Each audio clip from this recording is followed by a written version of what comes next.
స్వామివారి యొక్క దివ్య కళ్యాణ మహోత్సవము తదనంతరము పట్టాభిషేక మహోత్సవము ఏర్పాటు చేసినటువంటి సందర్భాన్ని పురస్కరించుకొని నేను ఈ రోజున మీతో సీతారామ కళ్యాణం గురించి పట్టాభిషేకం గురించి ముచ్చటిస్తాను అని చెప్పాను.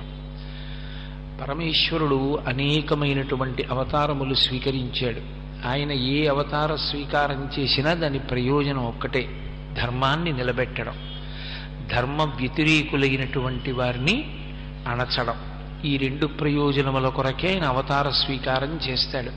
పరమభక్తితో నిలబడి ఆ అంతటా నిండిపోయినటువంటి వాడు అత్యతిష్ట దశాంగుళం అని కీర్తింపబడినటువంటి పరమాత్మ మాంసనేత్రముల చేత దర్శింపబడడానికి యోగ్యమైన రీతిలో కనపడాలని తపస్సు చేసినటువంటి సాధు పురుషుల యొక్క కోరిక తీర్చడానికి ఒకానొక నాడు స్థూలమైనటువంటి శరీరాన్ని పొంది దర్శనమిచ్చాడు.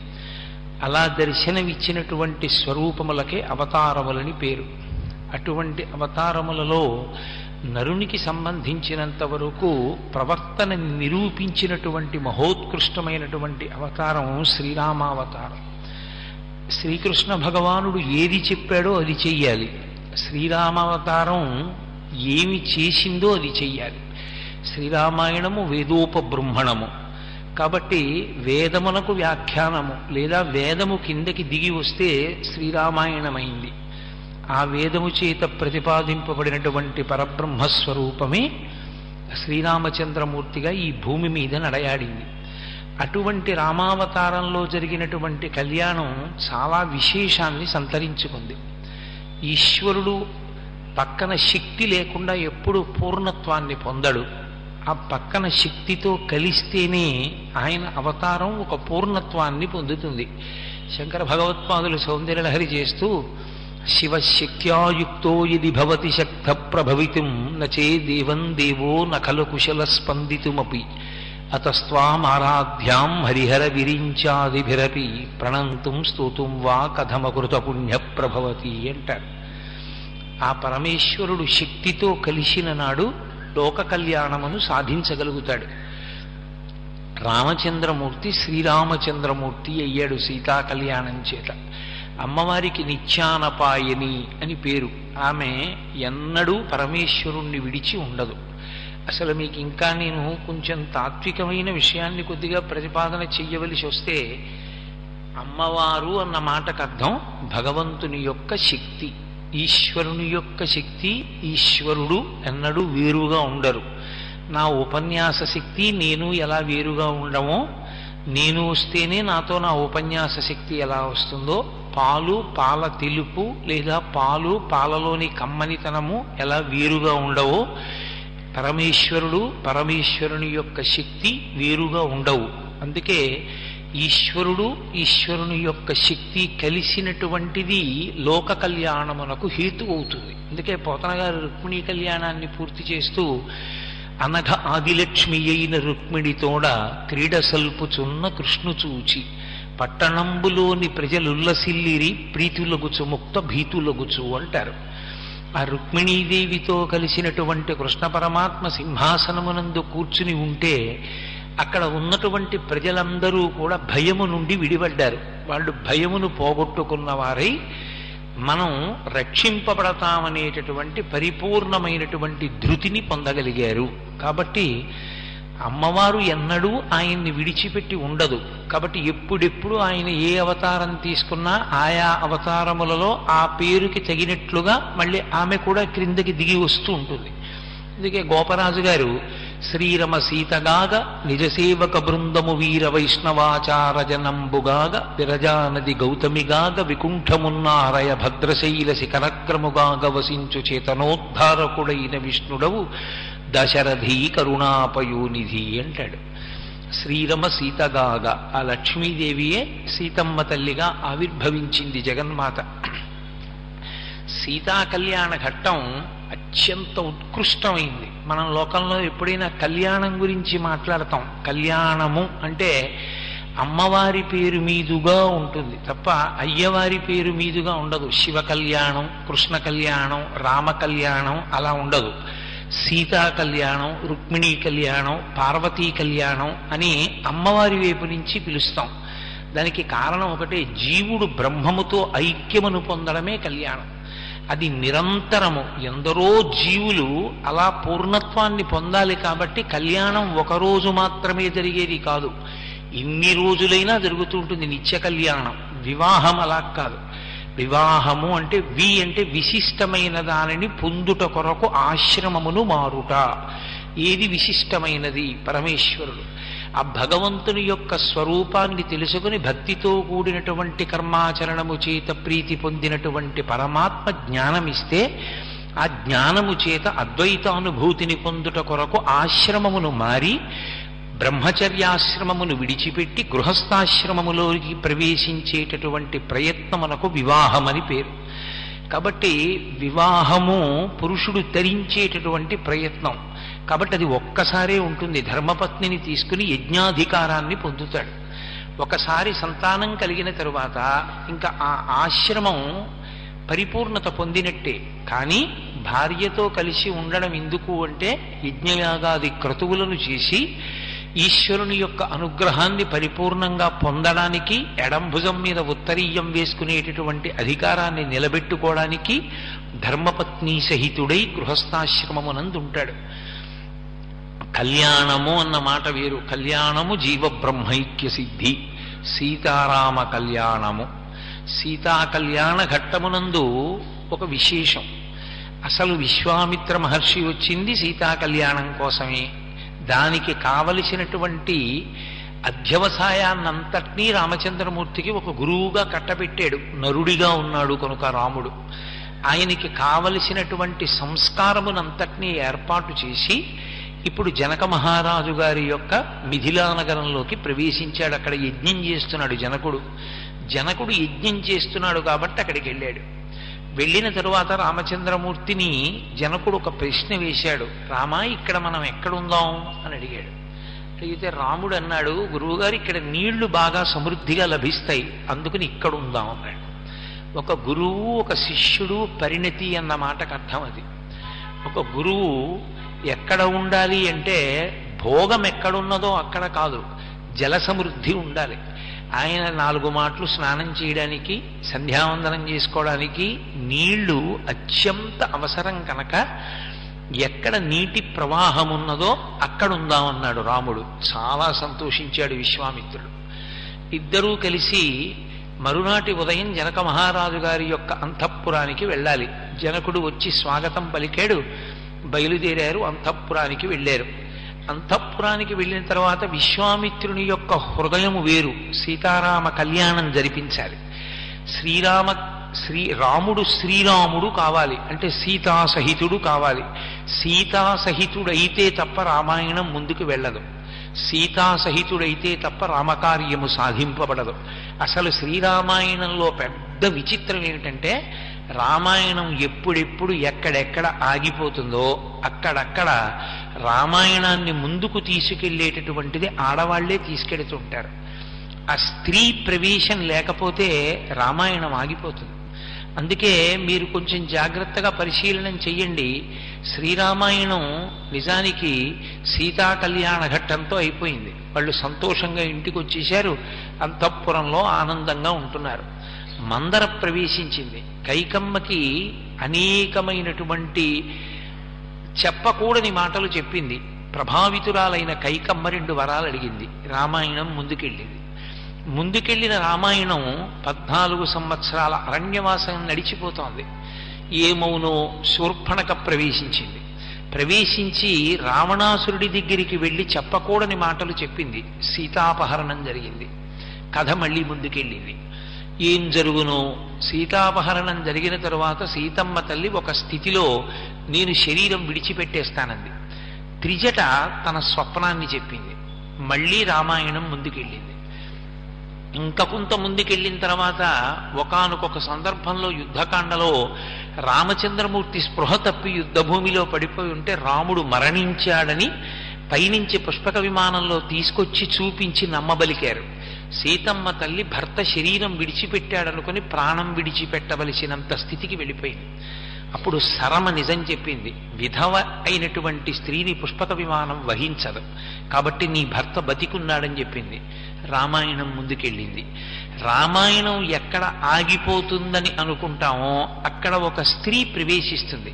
ఆ స్త్రీ ప్రవేశించిన కారణం చేత రామాయణం ముందుకెడుతుంటుంది. రామాయణంలో అదొక విచిత్రం. కాబట్టి సీతారామ కళ్యాణ ఘట్టం కనుక ఆ విశ్వామిత్ర మహర్షి దగ్గరికి వెళ్ళారు. రామలక్ష్మణ సహితుడైనటువంటి విశ్వామిత్రుడు. ఎందుకని? రాముణ్ణి శ్రీరాముణ్ణి చెయ్యాలి కనుక, సీతా సహితుణ్ణి చెయ్యాలి కనుక. వెళ్ళినవాడు చాలా గుంభనంగా మాట్లాడతాడు, ఎక్కడ బయటపడడం. రామా, నిన్ను ఇక్కడికి ఎందుకు తీసుకొచ్చానో తెలుసా? సీతా కళ్యాణం కోసమే తీసుకొచ్చా. నీకు ఈ అమ్మాయినిచ్చి వివాహం చేద్దాం అనుకుంటున్నాను. అన్ని విధాలా యోగ్యురాలు, నేను గురువుని, కాబట్టి నేను చెప్తున్నాను అనడు. ఎందుకు అనడంటే విశ్వామిత్ర మహర్షికి తన గాంభీర్యము, తన గురుత్వము, తన పరిణతి మీద అపారమైనటువంటి విశ్వాసము. విశ్వాసమేమి, నిజంగా మహానుభావుడు అంతటి వాడే. కాబట్టి ఆయన లేకి మాటలు మాట్లాడడు. ఆయనకి తెలుసు రామచంద్రమూర్తి ఎటువంటి వాడు. తన శిష్యుడి గురించి తనకే తెలియని వాడు గురువు ఎలా అవుతాడు? 2 రెళ్ళు 4 ఎంత ఖచ్చితమో గురువు శిష్యుడిని అలా లెక్క కట్టుకోగలడు. కాబట్టి ఒక మాట అన్నాడు. ఆయన మనసులో భావన ఒకటి ఉంది. రామచంద్రమూర్తి వివాహం విషయంలో జోక్యం చేసుకుంటే, అంటే మళ్ళీ నరుడి కథగా మాట్లాడుతున్నాను నేను, అందుకని వివాహం అన్న మాట వాడుతున్నాను. రాముడి వివాహం విషయంలో తను జోక్యం చేసుకుంటే రాముడు అంగీకరించడన్న విషయం విశ్వామిత్రుడికి తెలుసు. ఎందుకని? రామచంద్రమూర్తి పరమధార్మికుడు, రాశీభూతమైన ధర్మము. తనకి ఎవరు భార్యగా ఉండాలో నిర్ణయించవలసిన వాడు తనని కన్న తండ్రి తప్ప అన్యులు కారు అన్నది ఆయన విశ్వాసం. అదే శాస్త్రీయం కూడా. కాబట్టి గురువుగారు అది మా నాన్నగారు చూస్తారు కదా అన్నారనుకోండి, గురువైన విశ్వామిత్రుడికి అది ఎంత అవమానకరంగా ఉంటుంది. తను ధర్మం విషయంలో కొద్దిగా వైక్లభ్యాన్ని పొందినట్టుగా ఉంటుంది. కాబట్టి ఎక్కడా విశ్వామిత్రుడు బయటపడడం. నిన్ను సీతా కళ్యాణం కోసం తీసుకొచ్చాననడం. క్షత్రియులకు అత్యంత ఇష్టమైనదేదో దానినే మిషగా పెడతాడు. నిజంగా కూడా సీతారామ కళ్యాణం జరగడం కోసమే వచ్చింది ఆ శివధనస్సు. శివుడు ఏదో అమాయకుడై ఏదో ప్రయోజనం లేకుండా, అర్థం లేకుండా తన ధనస్సు పట్టుకెళ్ళి మీ ఇంట్లో పెట్టుకోండని కాకతాళీయంగా ఇవ్వలేదు. పరమశివుడంటేనే సమస్తమిరిగినవాడు.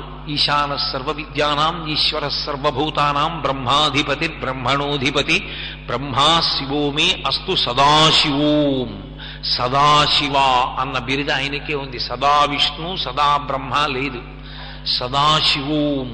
ఆయన ఎప్పుడూ మంగళప్రదుడు, ఎప్పుడూ కళ్యాణకారకుడు. కాబట్టి ఆయనకి తెలుసు జరగబోయే కథ. అందుకే తన ధనస్సుని అక్కడ న్యాసంగా ఉంచాడు. ఇప్పుడు శివధనస్సు ముందక్కడికి వెళ్ళిపోయింది జనక మహారాజు గారి ఇంటికి. ఈ ధనస్సుని అడ్డు పెట్టాడు విశ్వామిత్రుడు. ధనస్సు చూడవయా అంటే ఒక క్షత్రియుడు అభ్యంతరం పెట్టకూడదు. ఎందుకని? ఒక వ్రాయసగాడికి ఘంటం ఎంత అవసరమో, ఒక యజ్ఞం చేసేటటువంటి వాడికి సృక్కు స్రవం ఎంత అవసరమో, ఒక యజ్ఞం చేసేటటువంటి వ్యక్తి ఉన్నాడు అనుకోండి, ఆయన ఎప్పుడూ యజ్ఞం చేస్తుంటాడు. ఆయన్ని మీరు సృక్కులు స్రువాలు కొన్ని అక్కడ పెట్టి ఎంత బాగున్నాయో ఎంత బాగా చేశారో అన్నారనుకోండి, ఆయన వచ్చి దాన్ని పట్టుకుని చూడకుండా ఉండలేడు. ఎవరికి ఉండేటటువంటి అభిరుచి వలన తత్సంబంధమైనటువంటి పరికరముల మీద అనురక్తితో ఉంటారు. కాబట్టి క్షత్రియుడైనటువంటి రామచంద్రమూర్తి అంత పెద్ద ధనస్సుని చూపిస్తాను అంటే కాదనడు, తప్పకుండా చూస్తాడు. ధనస్సు మనకెందుకు లేదురు అన్నాడంటే అసలు రామచంద్రమూర్తి యొక్క పరాక్రమం సుక్షత్రియత్వం ప్రశ్నింపబడతాయి. ఆ మాట అనడాయన. ఆయన తప్పకుండా చాలా గొప్ప ధనస్సు, అది పరమశివుడు ఎక్కుపెట్టిన ధనస్సు అంటే చూడవలసిందే అంటాడు. అందుకే ధనస్సునే అడ్డు పెట్టాడు విశ్వామిత్రుడు, బయటపడలేదు. 2 పిల్లల్ని తీసుకుని వెళ్ళాడు. జనక మహారాజు గారు వచ్చాడు. మహాపూజ్యుడివి నువ్వు వచ్చావు, ఇంతకన్నా సంతోషం ఎక్కడుందన్నాడు. అర్ఘ్యపాద్యాదులు ఇచ్చాడు, పూజించాడు. విశ్వామిత్ర మహర్షిని కూర్చోబెట్టాడు. అకస్మాత్తుగా విశ్వామిత్రుడు అన్నాడు, వీళ్ళిద్దరూ రామలక్ష్మణులు, సుక్షత్రియులు, దశరథ మహారాజు గారి బిడ్డలు, నా యజ్ఞ సంరక్షణం కోసం వచ్చారు. సిద్ధాశ్రమంలో యజ్ఞాన్ని రక్షించారు. నాతో పాటు మిథిలా నగరానికి యజ్ఞం చూడడానికి శివధనస్సుని చూడడానికి వచ్చారు. క్షత్రియులు కదూ, వాళ్ళకి ధనస్సు చూడడం ఇష్టం. ఏతద్దర్శయ భద్రం తే కృతకామౌ నృపాత్మజౌ. ఒక్కసారి ఆ ధనస్సుని చూపించు. దర్శనాదస్య ధనుషో యథేష్టం ప్రతియాస్యత. ఎంత చక్కగా మాట్లాడాడో చూడండి. అది విశ్వామిత్రుడు అంటే. ఒక్కసారి శివధనస్సుని చూపించవయా జనక మహారాజా. చూపిస్తే వీళ్ళు పిల్లలు క్షత్రియులు కదూ, ఒకసారి ఆ ధనస్సు చూస్తారు. ధనస్సు చూసి వీళ్ళు ఇంటికి వెళ్ళిపోతారు. ఇంకా అంటే తను వెళ్ళిపోతాడు హిమవత్ పర్వతానికి. కాబట్టి ఇంకా పిల్లల్ని ఇంటికి పంపించేస్తాడు. ఇంకా తనని అనుగమించమని అడగడు. ఎందుకని? తన కార్యం పూర్తయిపోయింది. రాముణ్ణి శ్రీరాముణ్ణి చేసేస్తాడు. అలా అంటాడా పైకి? నీకు వివాహం చేస్తానంటాడా? అండవు. ఎంత గాంభీర్యం! అనకుండా ఏది ధనస్సు చూపించు, వాళ్ళు ఇంటికి వెళ్ళిపోతారంటాడు. నిజమే, ఇంటికే వెళ్ళిపోతారు. ఎవరితో? భార్యలతో. ఆశ్రమం మారుస్తాడు అక్కడ. అది విశ్వామిత్రుడి యొక్క గొప్పతనం. అందుకని ఏతద్దర్శయ భద్రంతే కృతకామౌ నృపాత్మజం. దాన్ని చూసి ధనస్సుని వాళ్ళు కృతకామౌ, వాళ్ళు కోరిక తీరిన వాళ్ళు అవుతారు. ఎందుకని? నృపాత్మజౌ, రాజకుమారులు కనుక వాళ్ళకి ధనస్సుల యందు ప్రీతి ఉంటుంది కనుక ఒక్కసారి చూపించు అన్నాడు. ధనస్సు చూపించు అంటే మిగిలిన కథ జనకుడు చెప్తాడు. అది విశ్వామిత్రుడికి తెలుసు. కొంతమంది బలహీనత ఉంటుంది. వాళ్ళు ఏదో ప్రశాంతంగా కూర్చున్నారనుకోండి, అసలు రామాయణంలో రాముడండి అని మీరు అన్నారనుకోండి, ఆయన కాకినాడ వెళ్ళే వరకు మాట్లాడతాడు. ఎందుకంటే ఆయనకి అది బలహీనత. ఆయనకి రామాయణం అన్నారనుకోండి, ఆయన మాట్లాడకుండా ఉండలేడు. అలా జనకుణ్ణి శివధనస్సు అన్నారనుకోండి, శివధనస్సు వెనక బోలెడంత కథ చెప్తాడు విశ్వామిత్రుడు. అందుకని ఏది ఆ ధనస్సు చూపించన్నాడు. వెంటనే విశ్వామిత్రుడు లేచి, ఆ జనక మహారాజు గారు లేచి అన్నాడు, అయ్యో తప్పకుండా చూపిస్తాను, కానీ ఆ ధనస్సు వెనక ఒక కథ ఉంది, అది చెప్పాలన్నాడు.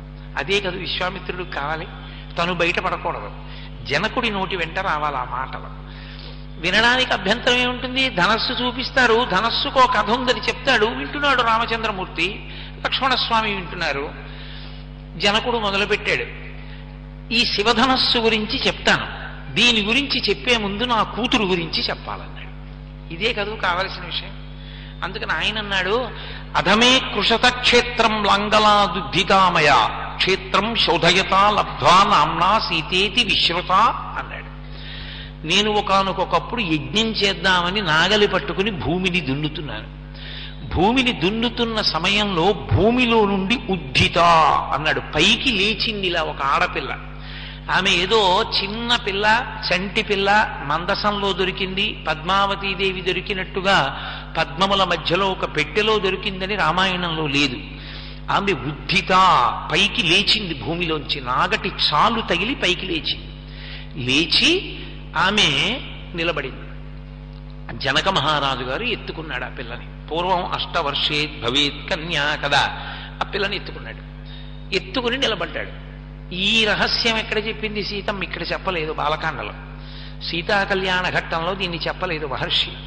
అయోధ్యకాండలో అత్రి అనసూయుల యొక్క ఆశ్రమాన్ని దర్శనం చేసినప్పుడు అనసూయమ్మ నీ కళ్యాణ ఘట్టం గురించి చెప్పుకుంటూ ఉంటారు ప్రజలు, నేను రాలేదు ఆ కళ్యాణానికి, ఏది ఆ కళ్యాణం గురించి చెప్పు అని అడిగినప్పుడు ఈ రహస్యాన్ని చెప్పింది.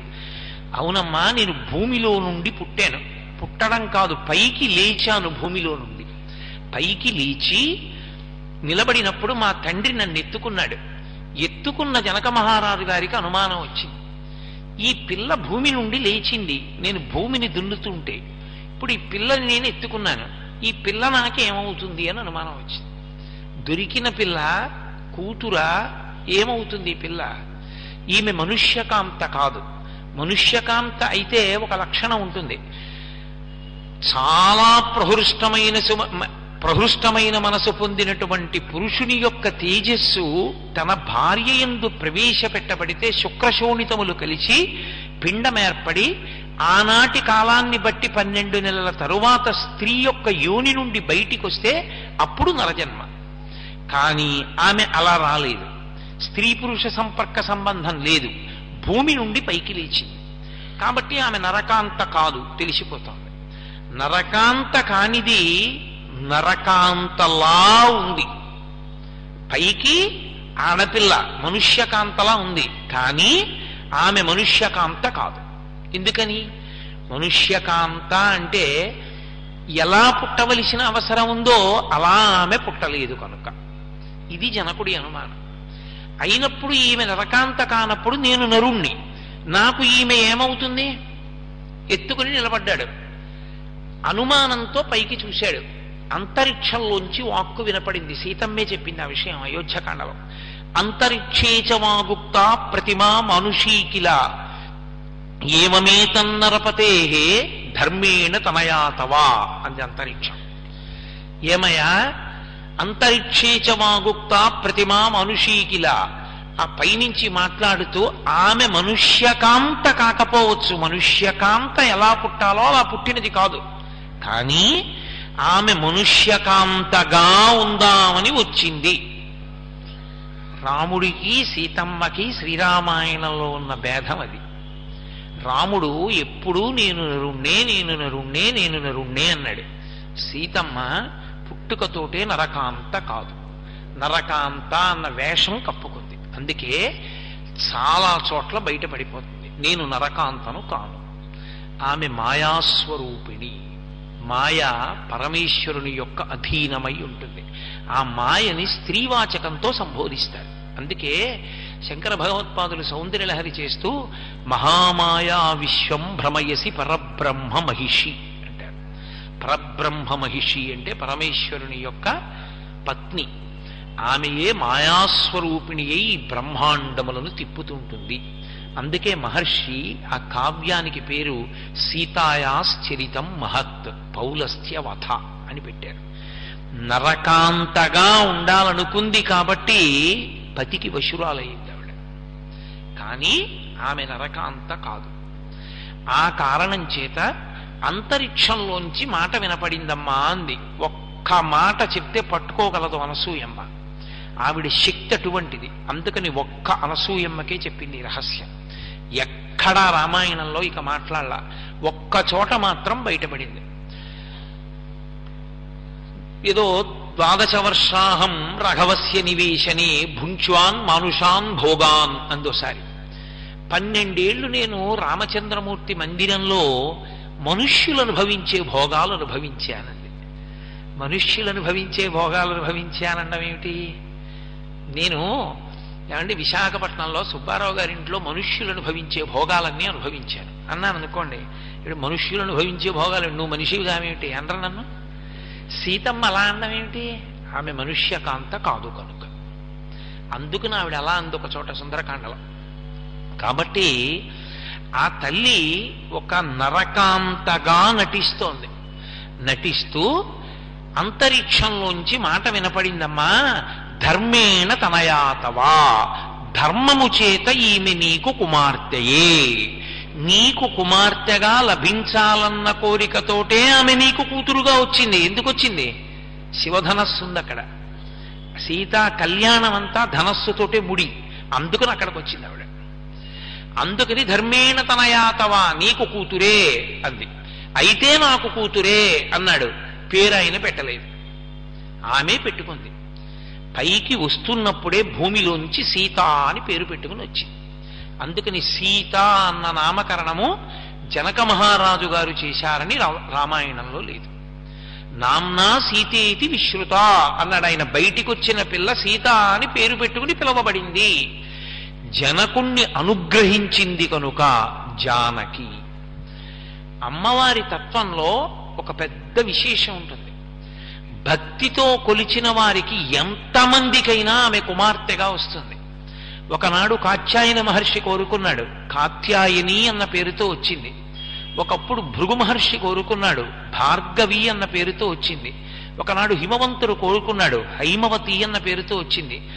ఒకనాడు దక్షుడు కోరుకున్నాడు, దాక్షాయణి అన్న పేరుతో వచ్చింది. ఒకనాడు జనకుని భక్తికి మెచ్చింది, జానకి అన్న పేరుతో వచ్చింది. ఒకరోజు ఆకాశరాజును అనుగ్రహించింది, పద్మావతి అన్న పేరుతో వచ్చింది. ఎన్ని పేర్లతోనైనా వస్తుంది. ఆమె భార్య మాత్రం పరమేశ్వరుడికి ఒక్కడికి. అసలు ఆ స్థానాన్ని ఎవరైనా మనసులో ఊహ చేసిన పురుషుడిగా శంకరులు సౌందర్యలహరిలో అంటారు, శివే శృంగారార్ధ్ర తదితర జనే కుచ్చనపరా. ఆమె కళ్ళెర్రబడి చూస్తుంది. ఏమిరా నువ్వు పురుషుడివా అని. అమ్మా నేను నీ కొడుకునమ్మా అని నిలబడాలి. అందుకే ఆమె ఒక్క పరమేశ్వరునికి ఇల్లాలు. ఆమె శివకామ సుందరి, మనకి అఖిలాండీశ్వరి, అందరికీ తల్లి. ఆమె సమస్త జగత్తుకు జనని. అక్కడొచ్చింది రావణుడి యొక్క దోషం, అందుకొచ్చింది ఆవిడ. ఆ పాపం మూట కట్టించి చంపడానికి వచ్చింది. అందుకే మహర్షి సీతాయాశ్చరితం మహత్ అన్నారు. కాబట్టి నేను బాలకాండలో ఇది లేదు, అయోధ్యకాండలోంచి కలుపుకొచ్చాను. కాబట్టి ఒకనాడు అంతరిక్షం ధర్మము చేత ఆమె నీ కుమార్తెయే అన్న కారణం చేత నేను ఆమెని నా ఇంటికి తీసుకొచ్చాను. ఆ పిల్ల పెరిగి పెద్దదవుతోంది. నేను ఆమెని వీర్యశుల్కగా ప్రకటించాను అన్నాడు. ఎందుకు అలా ప్రకటించడం? వీర్యశుల్క అంటే పరాక్రమవంతునికి ఇస్తానండం. పరాక్రమం ఉన్నవాడని గుర్తేమిటి? ఎవరు శివధనస్సు ఎక్కువ పెడితే వాళ్ళకి ఇస్తానన్నాడు. ఎందుకు ఆ మాట అనడం జనకుడు? యోగ్యుడైన వాడెవరో నిర్ణయించి కన్యాదానం చేయలేడా? జనకుడు అమాయకుడా? కాదు. ఆయనకు ఒక విషయం తెలుసు, ఈ పిల్ల నరకాంత కాదు. ఈమె నరకాంతగా వచ్చింది. ఈమె మాయాస్వరూపం. ఈమెని వహించగలిగినవాడు, భరించగలిగినవాడు, ధరించగలిగినవాడు ఈశ్వరుడు ఒక్కడే. ఆ ఈశ్వరుడు ఎక్కడో నరుడి రూపంలో పుట్టాడు. నరుడిగా ఉన్నవాడు కాబట్టి బయటపడడం. నేను నరుణ్ణంటాడు కాబట్టి దొరకడం. దొరకాలంటే ఒక్కటే ఆధారం, నరుడిగా ఈశ్వరుడు వచ్చాడు అంటే అధర్మాన్ని తొక్కి ధర్మాన్ని నిలబెట్టడానికి వస్తాడు. కాబట్టి ధనస్సు పట్టుకుంటాడు. ధనస్సు పట్టుకుంటాడు కాబట్టి క్షత్రియుడుగా వచ్చి ఉంటాడు. శివధనస్సు ఎక్కువ పెట్టిన వాడికి ఇస్తానంటాను. శివధనస్సు ఒక్క ఎవడు పరమేశ్వరుడు అవతారముగా వచ్చాడో వాడే ఎత్తగలడు, మిగిలిన వాళ్ళు ఎత్తలేరు. ఇది జనకుడి లెక్క. అందుకు ఆమెని వీర్యశుల్కని చేశాడు. చెప్పుకున్నాడు తనే తర్వాత, వీర్యశుల్కాం మమసుతాం సీతాం అని ఒక చోట చెప్పుకున్నాడు. నేనే ఈమె నాకు ధర్మము చేత కుమార్తె అయిన దానిని వీర్యశుల్కని చేశాను అన్నాడు. వీర్యశుల్క అంటే పరాక్రమము చేత మాత్రమే పొందబడుతుంది అని ప్రకటించాడు. ప్రకటించి ఈ శివధనస్సు గురించే చెప్పానయ్యా విశ్వామిత్ర. ఈ శివధనస్సు మా ఇంట న్యాసముగా ఉన్నది. న్యాసం అంటే నిక్షేపింపబడి ఉన్నది. ఎవరి చేత? శివుని చేత. మా వంశంలో ఒకరికి ఇచ్చాడు ఆయన, ఇచ్చి పెట్టుకోమన్నాడు ఇంట్లో. ఎందుకు? ఆయన సర్వమెరిగినవాడు కనుక. ఆయనకి తెలుసు ఎదర ఎదర ఇంత జటిలమైన ఘట్టం వస్తుంది. అప్పుడు ఈ శివధనస్సే జవాబు చెప్పాలి. అందుకని ధనస్సు ఇక్కడుంది.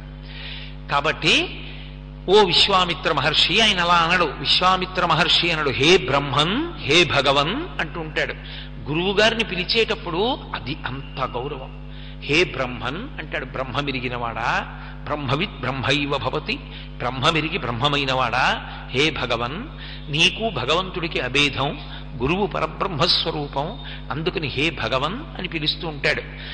కాబట్టి ఆయన అన్నాడు, ఈ కథ శివధనస్సుతో ముడిపడింది కాబట్టి ఇప్పుడు శివధనస్సు చూపించు అని అడుగుతున్నావు. ఈ పిల్లలకి చూపిస్తాను.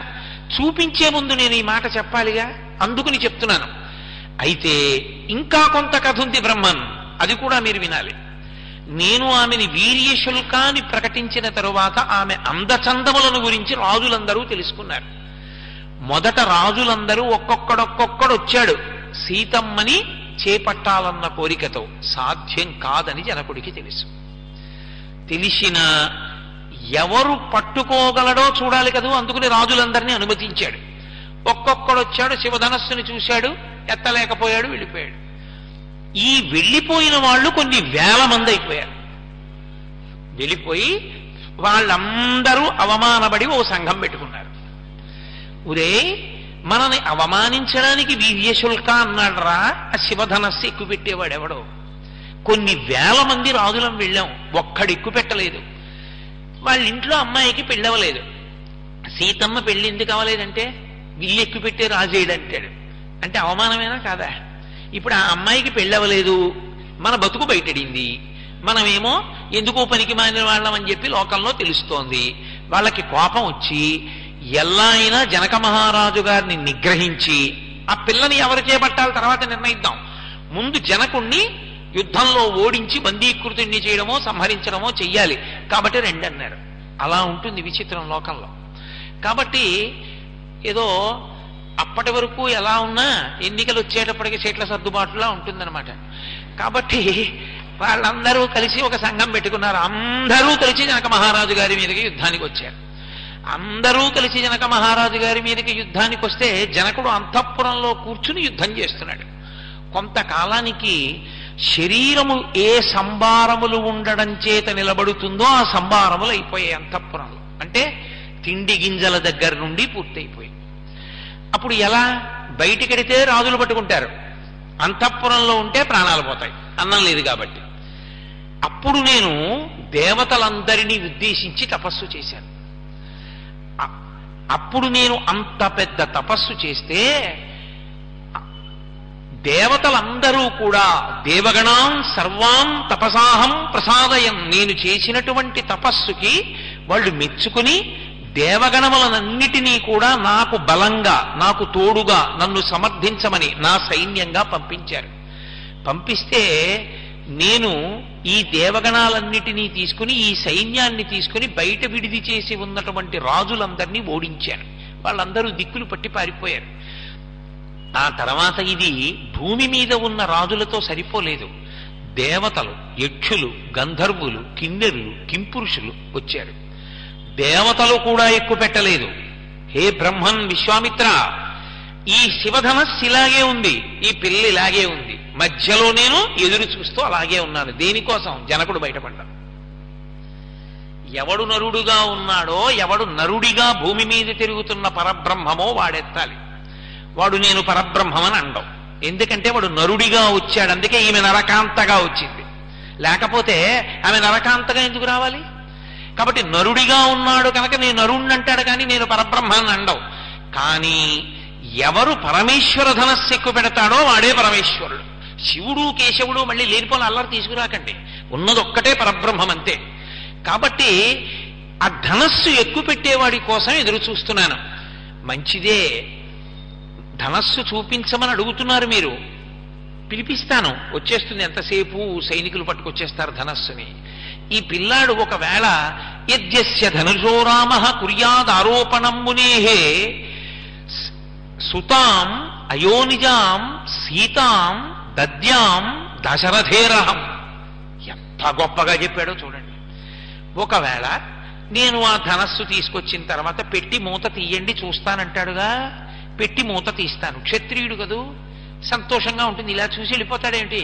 ఓసారి ముట్టుకోనా అంటాడు, ముట్టుకున్నాక పట్టుకోనా అంటాడు, పట్టుకున్నాక ఎత్తనా అంటాడు, ఎత్తాక వింటినారి విప్పి కట్టనా అంటాడు, కట్టాక సంధించనా అంటాడు. అంత ఓటి చేస్తే ఎంత ఎత్తి పొడిచాడో.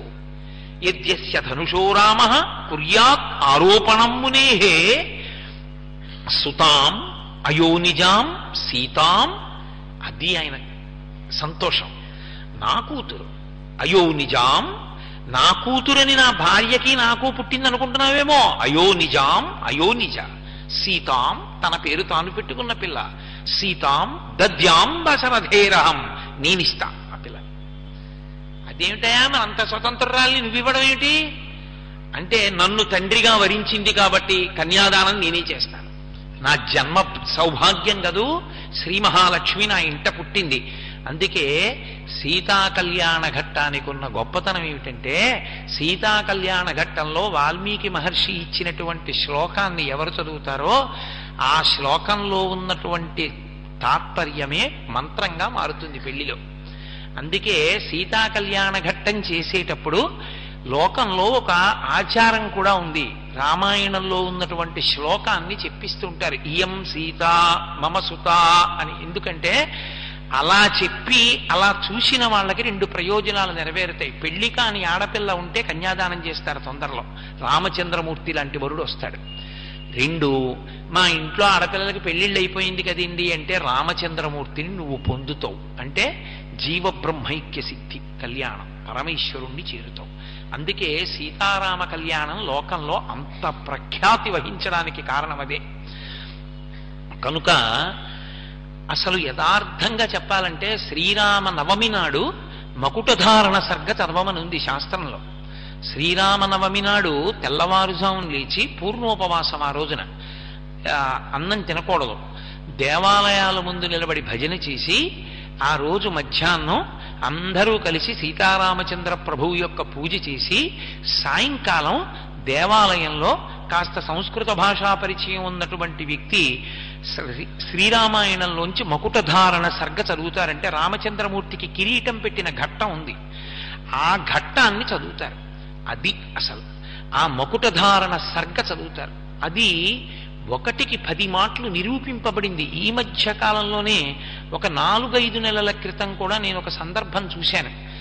చాలా పెద్ద కష్టంలోకి వెళ్ళిపోయిన వ్యక్తి మకుటధారణ సర్గ పారాయణ చేసిన 3 రోజుల్లో బయటకు వచ్చేసాడంటే కష్టంలోంచి బయటపడిపోయాడు. మకుటధారణ సర్గ అంత గొప్పది. అందుకే మిగిలిన పట్టాభిషేకాలకంత విశేషంగా చేయరు. గోవింద పట్టాభిషేకం ఉంది కానీ ఎప్పుడో తప్ప జరగదు. ఒక్క రామ పట్టాభిషేకం చేస్తారు. కారణం ఏమిటో తెలుసా? రామ పట్టాభిషేకం చేసేటప్పుడు ఆ కిరీటాలు చూసి ఆ కిరీటాల్ని వశిష్ఠ మహర్షి పెట్టారు. ఆ కిరీటాన్ని ఎత్తి తీసుకెళ్లి రామచంద్రమూర్తి తల మీద పెడుతుండగా ఎవరు చూస్తారో వాళ్ళకి వస్తున్న కష్టాలు కూడా తొలగుతాయి అంటారు. ఆ మకుట ధారణ అంత గొప్పది. అందుకని ఇవాళ ప్రత్యేకంగా రేపు జరగబోతోంది కాబట్టి నేను ఇవాళ నా ఉపన్యాసాన్ని మానవీయ సంబంధములలోంచి కళ్యాణమో పట్టాభిషేకమో అని తీసుకోవడానికి కారణం అదే.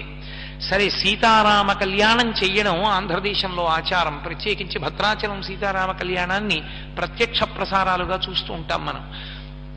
కనుక ఇప్పుడు ఆయన అన్నాడు, ఈ ధనస్సుని కానీ పిల్లవాడు ఎక్కువ పెడితే సుతాం అయోనిజాం సీతాం దద్యాం దశరథేరహం, దశరథుని కొడుకి పిల్లాడికి ఇస్తాను అని వెంటనే ఓ నవ్వు నవ్వి అన్నాడు. క్వగతిర్మానుషానంచ ధనుషాస్య ప్రపూరణే ఆరోపణే సమాయోగే వేపనే తొలనేపివా. ఆ మనుష్యుడు దశరథ కుమారుడు ఈ పిల్లవాడా ఎక్కువ పెట్టేది? దేవతల యక్షులు గంధర్వులు కిన్నెరుడు కింపురుషులు ఎక్కువ పెట్టలేకపోయారు. కడుపులో ఆలోచన వేరు, నరుడు ఎక్కువ పెట్టాలి. కానీ ఒక పక్క ఎంత చిన్నతనం చేశాడో చూడండి. దేవతలే చేయలేదు, నరుడేం చేస్తాడు? పగతిర్మానుషానంచ ధనుషాస్య ప్రపూరణే, ఒక మనుష్యుడేమి ఎక్కువ పెడతాడయా? ఆరోపణే సమాయోగే వేపనే తొలనేపివా. అదేం ఆ శివధనస్సుని ఎక్కువ పెట్టడం అంటే ఏం మాటలేమిటి? దాన్ని పట్టుకుని ఎత్తి నించోపెట్టాలి. నించోపెట్టి దాన్ని అలాగే పట్టుకుని వంగాలి. వంగి కింద కట్టినటువంటి తాడు విప్పాలి. విప్పి ఆ పైకి వెయ్యాలి. వేసి ముడి వెయ్యాలి. ముడి వేసి ఆ వింటినారిని ఆకర్ణాంతం లాగాలి టంకారానికి. అలా చేయగలడా? అంత శివధనస్సునెత్తి పట్టగలడా? పగతిర్మానుషానంచ ధనుషాస్య ప్రపూరణే ఆరోపణే సమాయోగే వేపనే తొలనే. ఎంత ఎత్తి పొడిచాడో! త్రికాల వీధి అన్నీ తెలుసున్నవాడు. ఆయన ముందే చెప్పాడు, అహం విద్మి మహాత్మానం రామం సత్యపరాక్రమం వశిష్ఠోపి మహాతేజ ఏచే మే తపసి స్థితాః అన్నాడు. నాకు తెలుసు రాముడెవరో అన్నాడు విశ్వామిత్రుడు. ఆయనకి తెలుసు బయటపడ్డాడనుకోండి, నీ మోహం నీకేం తెలుసు, ఇతను ఎత్తగలడం అన్నాడు అనుకోండి. గురువుగారు ఎత్తితే పిల్లనిస్తానంటున్నారు, మనకెందుకండి, మా నాన్నగారు కూడా వచ్చాక చూద్దాం అంటాడు. అందుకని గురువుగా తన గాంభీర్యం, కాబట్టి అలాగే కూర్చున్నాడు. కూర్చుని మంచిది, ఏది ఆ ధనస్సు చూపించు ఏమీ అనలేదు, ఒక్క మాట మాట్లాడలేదు. రాముడి వంక చూసి ఓ దొంగ నవ్వు నవ్వడం, రామ ఇంకా కళ్యాణం అయిపోయే సందర్భం వచ్చేసింది, ఈ ఒక్క మాట విశ్వామిత్రుడు మాట్లాడలేదు. వెంటనే 5,000 మంది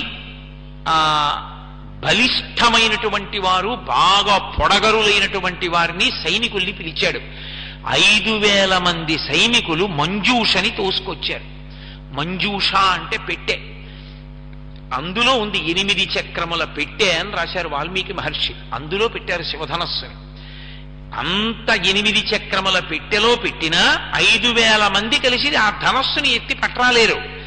అందుకని బరువైన దానికి పద్ధతి ఏమిటంటే చక్రాలు పెట్టిన బండి మీద పెట్టి తోసేయడమే. పోని ఒకడో ఇద్దరో తోయడం కాదు, దాన్ని 5,000 మంది బలిష్ఠులైన వారు తొయ్యాలి ఆ బండిని. అంటే ఎంత బరువైనటువంటి ధనస్సో, ఎంత దివ్యమైన ధనస్సో చూడండి. అంటే అసలు ఆ ధనస్సు ఎత్తి పెట్టడానికి లౌకికమైన బలం చాలదు, తెలిసిపోట్లా. అది నరుడు ఎత్తేది కాదది. అది ఎంతటి బలవంతుడు ఎత్తడు. దాన్ని ఎత్తడం అంటే ఎవరి చేతి స్పర్శ తగిలితే అది పైకి లేస్తుందో, ఎవడు నిలబెట్టగలడో, అది ముట్టుకోవడానికి అర్హత ఉన్నవాడో వాడే ఎత్తగలడు. ఒక్కొక్కడికి చూడండి, ఒక్కొక్క దాంట్లో ప్రావీణ్యం ఉంటుంది. మనం కబుర్లు చెప్పుకుంటూ ఉంటాం. డ్రైవర్ చూడండి, కారు ఆపి వెనక డోరు పడలేదమ్మా అంటాడు. ఆయనకి తెలుసు డోరు పడలేదన్న విషయం. ఓసారి మళ్ళీ తెరిచి వేసిన తర్వాత ఇప్పుడు పడిందని మళ్ళీ కారు స్టార్ట్ చేస్తాడు. ఎవరి వృత్తి ఎందో వారికి నైపుణ్యం. ఒక్కొక్కళ్ళింటికి మీరు వెళ్ళండి, బయటికి వెళ్ళిపోదామని గడియ మీరు ఎంత తీయండి రాదు, ఉండండి అని ఆ యజమాని వచ్చి ఇలా అంటాడు, ఆ తలుపు వస్తుంది. ఆ ఉడుపు ఆయన ఉడుపు అయింది, ఆయన ఇలా అంటే ఆ తలుపు వస్తుంది. మనం ఎంత తిప్పినా తలుపు రాదు. అలా అది పరబ్రహ్మము ముట్టుకుంటే పైకి లేస్తుంది. కానీ పరబ్రహ్మాన్ని అంటాడా రాముడు? అనడం, నరుణ్ణి అంటాడు. అది కథ.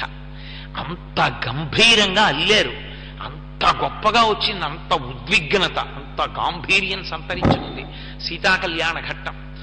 కాబట్టి ఇప్పుడు విశ్వామిత్ర మహర్షి ఆ పెట్టె తీసుకొచ్చిన తర్వాత ఇలా చూశారు. చూసి విశ్వామిత్రస్తు ధర్మాత్మ, పరమధర్మాత్ముడైనటువంటి విశ్వామిత్రుడు రాముడి వంక ఇలా చూసి, వత్స రామ ధనుర్పశ్య ఇది రాఘవమబ్రవీత్, రామ ఎక్కుపెట్టు అనలేదు. ఎంత గాంభీర్యం! మొదట ఏ మాట అన్నాడో, ఏ తద్దర్శయ భద్రంతే కృతకామౌ నృపాత్మజం అన్నాడు కదా, ఇప్పుడు కూడా అంతే. వత్స రామ ధనుష్పశ్య, లోపల ఎంత సంతోషమో! నా శిష్యుడిగా ఉన్నవాడు పరబ్రహ్మం, ఆ పరమేశ్వరుడు శిష్యరికం చేస్తున్నాడు, కాళ్ళు పడుతున్నాడు, నన్ను పక్కన నించుని శిష్యర్ కింకరౌ సముపస్థితవు అంటున్నాడు నరుడిగా ఉండి, నా ఆజ్ఞ మేరకి కదులుతాడు ఇప్పుడు అని. వత్స, ఎంత ప్రేమో తన శిష్యుడి మీద గురువుకి. రామ ధనుపశ్య, చూడ ధనస్సోసారి, ఇది రాఘవమబ్రవీత్, అంతే అన్నాడు. అంతే. ఎక్కుపెట్టు, దాన్ని వింటినారి కట్టు, ఏదో లాగు, ఏమీ అనలేదు. అడిగిందెవరిని? రాముణ్ణి అడిగాడు. రాముడు వెళ్ళి ఆ పెట్టె మూత తీశాడు. ఆయనెంత చమత్కారం! ఆయన ఎక్కడా బయటపడ్డాడు. పెట్టి మూత తీసి ఆయన ఇలా చూశాడు. చూసి విశ్వామిత్రుడి వంక తిరిగి, హే బ్రహ్మన్, నేను ఈ ధనస్సు వంక చూశాను. ఒక్కసారి ఈ ధనస్సుని ముట్టుకోవాలని అనుకుంటున్నాను, మీరు అనుమతిస్తారా? ముట్టుకోనా అని అడిగాడు. అడిగితే ఆయన ఏమీ అనలేదు. ఎక్కుపెట్టు అని నోటితో ఏమీ అనలేదు. బాఢం అన్నాడు. బాఢం ఇత్యేవ రాజన్ ముని, ఇద్దరూ కూడా ఒకేసారి బాఢం అంటే అనుమతించాను అన్నాడంతే. అంటే గురువు గారి యొక్క అంగీకారం ఉంటే తప్ప ఆయన ముట్టుకోడు. గురువు గారి అనుమతి అంటే విశ్వామిత్రుడి నోటి వెంట ఎక్కుపెట్టో అన్నాడు అనుకోండి బ్రహ్మర్షి, ఆయన నోటి మాట ఉత్తినైపోతుందా? అయిపోతుందంతే. ఆ ధనస్సు లేవలసిందే. బ్రహ్మర్షి నోటి వాక్కు, ఆయన మాటే అస్త్రం.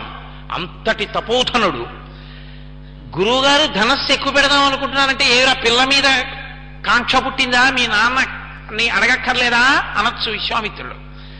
క్షత్రియుడు ఎంత మాట్లాడాలో అంతే మాట్లాడాడు. కాబట్టి ఆయన అన్నాడు, హే బ్రహ్మన్, గురువుగారు, ఒక్కసారి ఈ ధనస్సు ముట్టుకుందాం అనుకుంటున్నాను, ఆ తర్వాత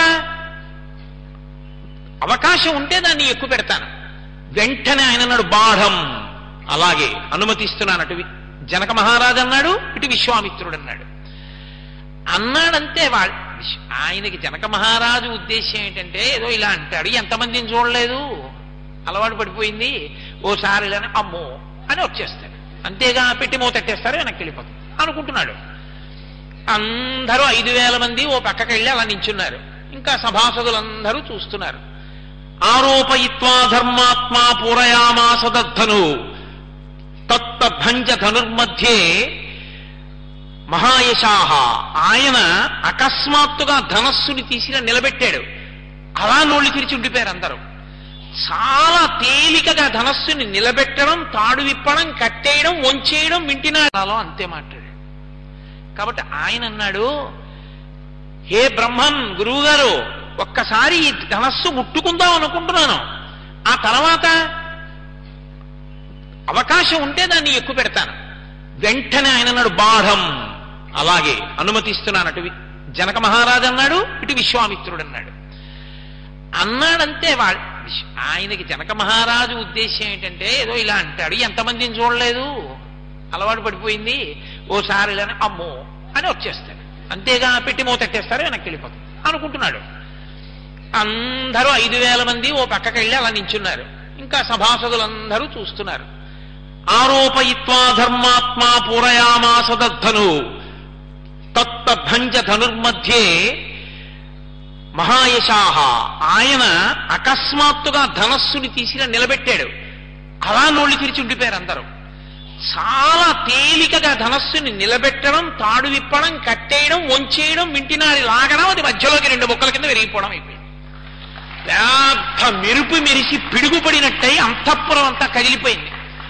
ఆ చప్పుడికి, ఆ ధ్వనికి, ఆ కాంతికి అక్కడున్న వాళ్ళందరూ మూర్ఛపోయారు. 4 నిలబడ్డవాళ్ళు. 1 రాముడు, 2 లక్ష్మణుడు, 3 విశ్వామిత్రుడు, 4 జనకుడు. వీళ్ళు 4. ఇప్పటి వరకు ఎదురు చూస్తున్నాడు, ఎక్కడున్నాడు ఎక్కడున్నాడు, ఎక్కడో నరుడి రూపంలో ఉన్నాడని వెతుకుతున్నాడు.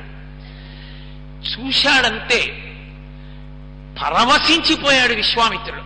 పరవశించిపోయి, అబ్బా, ఇన్నాళ్లకి నాకు అల్లుడు దొరికాడు, శివధనస్సుని ఎక్కువ పెట్టగలిగిన వాడు దొరికాడు.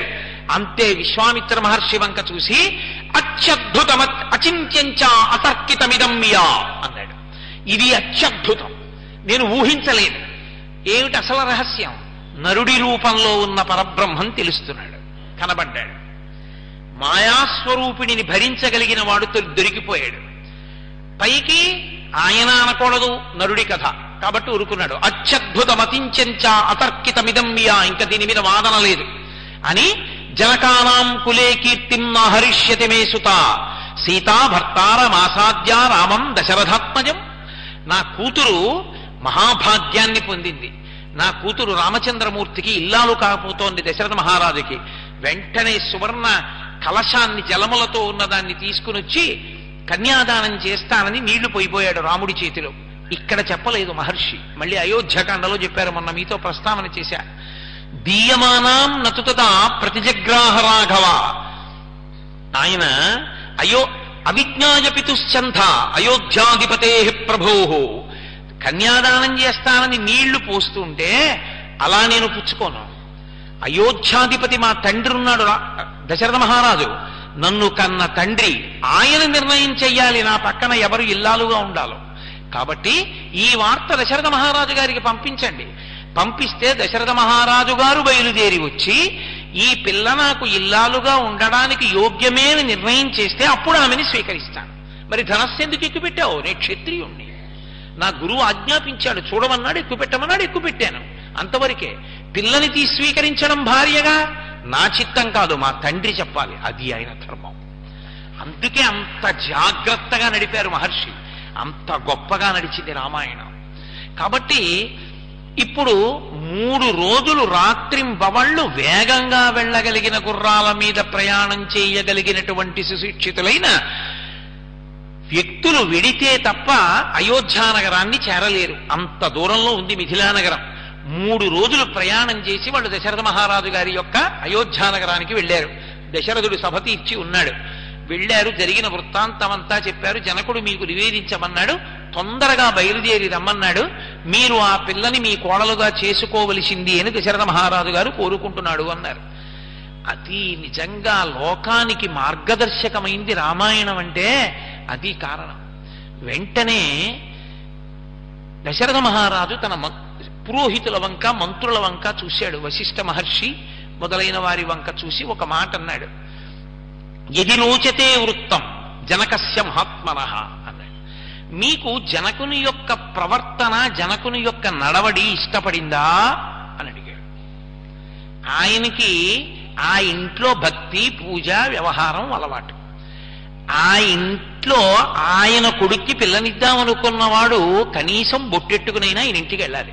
బొట్టెట్టుకోకుండా పిల్లనిస్తానని వెళ్ళిన వాడి పిల్లని ఆయన ఎలా చేసుకుంటాడు? అసలు చేసుకోడు కదా. ఎంత అర్థరహితం. కాబట్టి ఎది రోచతే వృత్తం, అసలు జనకస్య మహాత్మన, జనకుని యొక్క ప్రవర్తన ఎటువంటిది, ఆయన నడవడి ఎటువంటిది, మనకి ఆయనకి పొత్తుతుందా? రేపు వియ్యాలవారైన తర్వాత ప్రతి చిన్న విషయానికి ఏమిటి అలా ఉంటాడని ఈయన విసుక్కుని ఆయన విసుక్కుని, ఏమిటి ఆయన బొట్టు పంచాన ఆయన విసుక్కుని ఈయన విసుక్కుని, అదే. ఇద్దరికీ సంస్కారమునందు ఒకటైన బుద్ధి ఉండాలి. కాబట్టి జనకుని యొక్క ప్రవర్తన మీకు నచ్చితే, నడవడి నచ్చితే మనం వెడదాం, ఏం చెప్పమంటారు అన్నాడు. తప్పకుండా వెడదాం అన్నారు పురోహితులు. అది పెళ్ళంటే. పెద్దలు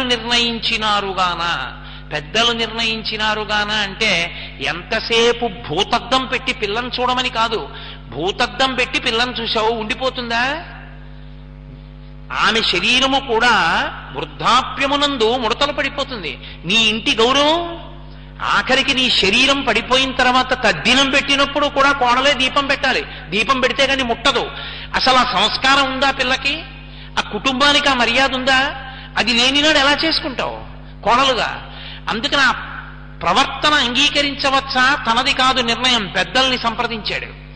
అందుకే తన కుటుంబ గౌరవం తెలిసి ఉండి ఆ కుటుంబంలోకి అవతల పిల్ల రావచ్చా లేదా అని నిష్పక్షపాతంగా నిర్ణయం చెయ్యగలరన్న పెద్దలతోనే మాట్లాడాలి పెళ్లి విషయం.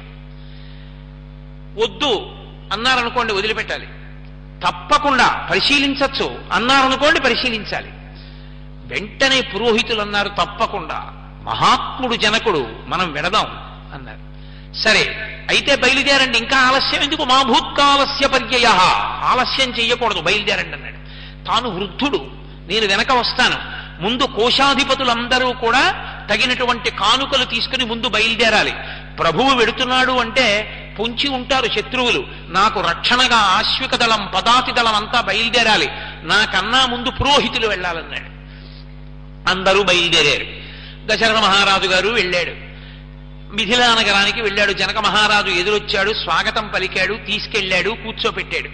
కూర్చోపెట్టి మా అమ్మాయిని మీకు ఇద్దాం, మీ అబ్బాయికి ఇద్దాం అనుకుంటున్నాం, మా అమ్మాయిని మీ కోడల్ని చేసుకోవలసింది అన్నాడు. దశరథ మహారాజు గారన్న మాట ఎంత గొప్పదో తెలుసా అండి. ఆయన అన్నాడు, దాత ఉంటే కదూ ప్రతిగ్రహీత, దాత లేనాడు ప్రతిగ్రహీత ఎక్కడున్నాడు అన్నాడు. వేదం యొక్క హృదయాన్ని చెప్పాడు. కన్యాదాత గొప్పవాడా, ఆడపిల్లని ఇంటికి తెచ్చుకుంటున్నవాడు, కోడలిగా తెచ్చుకుంటున్నవాడు గొప్పవాడా? ఆడపిల్లని ఇచ్చేవాడు లేని నాడు నువ్వెవరిని కోడలుగా తెచ్చుకుంటావు? ఆయన ఇస్తున్నాడు కాబట్టి నీకు కోడలు వస్తోంది. ఇచ్చేవాడు లేని నాడు పుచ్చుకునేవాడు ఎక్కడున్నాడయా? ఇచ్చేవాడివి నువ్వు, పుచ్చుకునేవాడిని నేను. ఎవరు తక్కువ ఎవరు ఎక్కువ? కాబట్టి నేను వినయంగా ఉండద్దు, ఇచ్చేవాడివి నువ్వు. పెళ్లిలో కన్యాదాత గారిదే వేదిక, ఆయనదే అధికారం. అందుకే ఆడపిల్లని కన్యాదానం చేసేటప్పుడు చతుర్థి విభక్తి వెయ్యరు, ఇదం నమమ అంటూ ఇవ్వరు. కాబట్టి ఆడపిల్లకి పెళ్ళైపోయిన తర్వాత కూడా తండ్రికి ఆ పిల్ల మీద అధికారం ఉంటుంది. నా ఇంట ఉత్సవం జరుగుతోంది, పిల్లని పంపు అంటే నేను పంపను అనే అధికారం అల్లుడికి లేదు శాస్త్రీయంగా. ఎందుకని అంటే అగ్నిసాక్షిగా అలా ఒప్పుకునే పుచ్చుకున్నాడు. మగపిల్లవాడు ఉన్నాడనుకోండి, వాడి ప్రవర్తనకి ఒక్క తల్లిదండ్రులే తరిస్తారు, అత్తమామలు తరించారు. ఆడపిల్ల ప్రవర్తనకి ఉభయ వంశాలు తరిస్తాయి. అటు తల్లిదండ్రులు తరిస్తారు, ఇటు అత్తమామలు తరిస్తారు. రెండు వంశాల్ని తరింపచెయ్యగలిగినటువంటిది ఆడపిల్ల ఒక్కతే మాత్రమే. అటువంటి ఆడపిల్లని ఇస్తున్నవాడు చిన్నబుచ్చుకుని చేతులు కట్టుకుని తల వంచుకుని నిలబడవలసిన అవసరం ఉన్నదని వేదం చెప్పలేదు. తలెత్తుకుని పరమ ధైర్యంగా సంతోషంగా తిరగాలి. వేదిక ఆయనది అని చెప్పింది. ఆయన అనుమతితోటే పెళ్లి కొడుకు యొక్క తండ్రి ఏది చేసినా. మీరు అందుకే చూడండి, ఆడపిల్ల తండ్రి కన్యాదాన సమయంలో వేదిక దగ్గర కూర్చున్నంతగా మగపిల్లవాడి తండ్రికి వేదిక మీద పని ఉండదు. స్నాతకం అయిపోతే అయిపోయిందంతే. మళ్ళీ ఎప్పుడు పిల్ల గౌరీ పూజ చేస్తుంటుంది. నిజానికి అది పెళ్లి కోసమని పిల్లని ఎంచుకుంటున్నటువంటి సందర్భానికి ప్రతీకగా చేస్తారు ఆ అంగం. పిల్ల గౌరీ పూజ చేస్తున్నప్పుడు వెడతాడు మామగారు. అప్పుడు కూడా టక్ చేసుకుని బెల్ట్ పెట్టుకుని వెళ్ళిన మామగారి గురించి ఏం మాట్లాడాలో నాకు రాదు. వైదికంగా ఓ పంచె కట్టుకుని ఓ ఉత్తరీయం వేసుకుని వెళ్ళాలి. గౌరీ పూజ దగ్గరికి ఇంటికి శ్రీ మహాలక్ష్మిని తీసుకొచ్చుకుంటున్నావు, కోడల్ని తీసుకొస్తున్నావు. అక్కడ అడుగుతారు, ప్రవర చెప్పి, ఏమయ్యా ఈమెని నీ కోడలిగా స్వీకరిస్తున్నావా అని అడుగుతారు. అది పెద్దరికం. అందుకే మామగారు ఆ పిల్ల యొక్క ఆనందానికి జవాబుదారి. ఆ పిల్ల ఇంటికి వచ్చింది అంటే ఆ పిల్ల కంట నీటి బొట్టు పడకుండా చూసుకోవలసిన వాడు మామగారే. అంత గుండెల్లో పెట్టుకు చూసుకోవాలి. అందుకే మామగారు వెళ్ళిపోతే ఆ పిల్లకి మళ్ళీ ఆ స్థానాన్ని భర్తీ చెయ్యగలిగినటువంటి వాడు లేడు లోకంలో. అంత సంతోషంగా నిలబెడతాడు. ఆఖరికి ఆమె భర్త ఆమె మీద చీకాకు పడినా, ఏమిరా పిల్లని ఏడిపిస్తున్నావు అని ఇలా వేలు చూపించగలిగిన వాడు మామగారు ఒక్కడే. అందుకే కన్యాదానం చేసిన తర్వాత కన్న తండ్రిని కూడా దాటి సుఖపెట్టే స్థానంలో నిలబడతాడు మామగారు. మామగారి యొక్క స్థానంలో నిలబడడం అంటే లోకంలో అంత పెద్ద విషయం, అంత పరిణతి, అంత పెద్ద పదవి, అంత గొప్పది. అంత గొప్ప మాట అన్నాడు దశరథ మహారాజు. సరే కూర్చున్నారు. కూర్చున్న తరువాత ఎవరి వంశం ఎటువంటిది, ఇరువంశములు తెలియాలి. తెలిస్తే కదూ వివాహం చేయడం. పెళ్లి మాటలు మాట్లాడుకోవడం అన్న మాటకు అర్థం ఏమిటంటే, అర్థరహితంగా పెళ్లి మాటలు మాట్లాడుకోవడం అంటే వాళ్ళకి ఐశ్వర్యం ఎంతుంది, వీళ్ళకి ఐశ్వర్యం ఎంతుంది, పెళ్లిలో అంగాలు ఎన్ని ఉన్నాయి, ప్యాంట్లు ఎన్ని ఎడతారు, చొక్కాలు ఎన్ని ఎడతారు, చీరలు ఎన్ని ఎడతారు, నీ బతుకంతా వెళ్ళిపోతుందా వాటితో? ఎందుకు వచ్చిన అల్లరది? పెట్టేవి పెట్టకుండా ఉంటారా? ఎలాగో పెడతారు. అవి లేకపోతే బట్టలు ఇప్పుకు తిరుగుతావా? ఏ బట్టలే కొనుక్కోలేవా? నీ కొడుక్కి ఓ పంచల చాపు ఓ ప్యాంటు చొక్కాయే కొనలేవా పెళ్లికి? ఎందుకంత ప్రతి చిన్న విషయానికి అడుక్కు తినడం? ప్రతిదానికి గుడికి ఎలా ఉండాలో కూడా అడగడం, బిందెలు ఎలా ఉండాలో అడగడం. ఎందుకంత భిక్షాటన? గంభీరంగా ఒక మామగారిగా నిలబడలేవు, పరమ సంతోషంగా బియ్యం అందలేరు. అసలు పెళ్ళి అనేటప్పటికీ భోజనం మానేసేది ఎవరంటే వియ్యపురాలి. అమ్మో, అది లేకపోతే వియ్యపురాలు ఎందుకు అవుతుంది? పెళ్ళి అంటే ఎంత బాగా చేయండి, కోపం వస్తేనే వియ్యపురాలు. అది చక్రవర్తి పదం అనుకుంటారు తప్ప, అయ్యో అత్తగారిని అవుతున్నాను, కోడలు వస్తోంది, నేను ఎంత పరిణతితో ఉండాలి, ఎంత పెద్దరికంతో ఉండాలి, ఎంత మర్యాదతో శాస్త్రం మాట్లాడింది, అసలు అవగాహన ఇది. అందుకే అన్నారు, అసలు మనుష్యత్వం ప్రపంచంలో బ్రతికుండాలంటే రామాయణం వింటూ ఉండాలన్నారు. రామాయణం ఎంతకాలం చెప్పబడుతుందో, రామాయణం ఎంతకాలం వింటారో అంతకాలము నరత్వము బ్రతుకుతుంది అన్నారు. కారణం శ్రీరామాయణమునందు సమస్త రహస్యములు నిక్షేపించుటయే. కాబట్టి ఇప్పుడు వాళ్ళిద్దరూ ఇచ్చి పుచ్చుకోవచ్చా అన్న విషయంలో కానుకల విషయం కాదు. ఇరు వంశములు ఎటువంటివి, ఇరు వంశములలో ఉన్న పెద్దలు ఎటువంటి వారు? కనీసంలో కనీసం 6 తరాలు చెప్పగలడా వియ్యంకుడు? మీ తండ్రి గారు, తాతగారు, ముత్తాతగారు, ఆ పైన ఇంకో 2 పేర్లు చెప్పండి ఏం చేసేవారో అని అడిగారు అనుకోండి. మా ముత్తాతగారి విషయం నేను ఒకసారి కనుక్కుంటాను ఉండండి అని వెంటనే సెల్ అట్టుకున్నాడు అనుకోండి, ఓ నమస్కారం పెట్టచ్చు. ముత్తాతగారే తెలియనివాడు, ప్రవరే చెప్పలేనివాడు, వాడింక అసలు తన బిడ్డల తన పితృదేవతల విషయంలో గౌరవం లేనివాడు ఇంకా ఏ విధంగా లోకంలో మర్యాద నిలబెట్టుకోగలడు? మహానుభావుడు, ఇంటి పురోహితుడంటే అది. రామచంద్రమూర్తికి పేరు పెట్టి యుగాలు మారిపోయిన లోకాన్ని ఉద్ధరించడానికి పౌరోహిత్యం ఒప్పుకున్నవాడు వశిష్ఠ మహర్షి. ఆయన కర్మ కాలిపోయా. ఆ వంశంలో పుట్టిన మహాపురుషుల యొక్క పేర్లు అటువంటివి. అంత గొప్పవాళ్ళు. కూర్చోపెట్టారు. జనక మహారాజు గారి పక్షాన్న శతానందుడు. శతానందుడు అంటే సామాన్యుడు కాడు. గౌతమ మహర్షి అహల్య యొక్క సంతానం. శతానందుడు అటువైపు కూర్చున్నాడు. విశ్వామిత్ర వశిష్ఠ మహర్షులు ఇటువైపు కూర్చున్నారు. కూర్చుని వాళ్ళందరూ చెప్తున్నారు, ఇరువంశములు సరిపోతాయా? ఈ 2 పిల్లలకి పెళ్లి చెయ్యొచ్చా? దశరథుడు జనకుడు వియ్యం అందచ్చా? అది అక్కడ నిర్ణయించవలసింది. అసలు దశరథ మహారాజు గారి వంశం ఏమిటి? దశరథ మహారాజు గారి వంశంలో పుట్టిన వాళ్ళు ఎవరు? దశరథుడు చెప్పుకోవడం కాదు. దశరథుడు చెప్పుకుంటే 10 మందిలో కొన్ని చెప్పచ్చు, చెప్పకపోవచ్చు. ఇంటి పురోహితుడు చెప్పాలి. పురోహితుడంటే పురము యొక్క హితమును కోరువాడు. అవతల పక్షాన్ని కూడా సంతోషంగా ఉండాలి.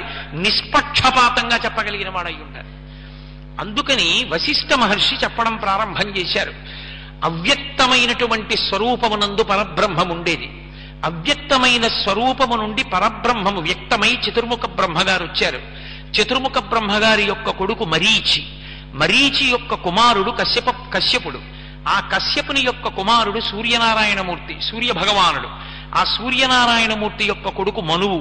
ఆ మనువు యొక్క కొడుకు ఇక్ష్వాకు. ఆ ఇక్ష్వాకువే మొట్టమొదట అయోధ్యానగరాన్ని రాజధాని చేసుకుని పరిపాలన చేయడం ప్రారంభం చేశాడు. అక్కడ ప్రారంభమైంది వంశం అన్నాడు.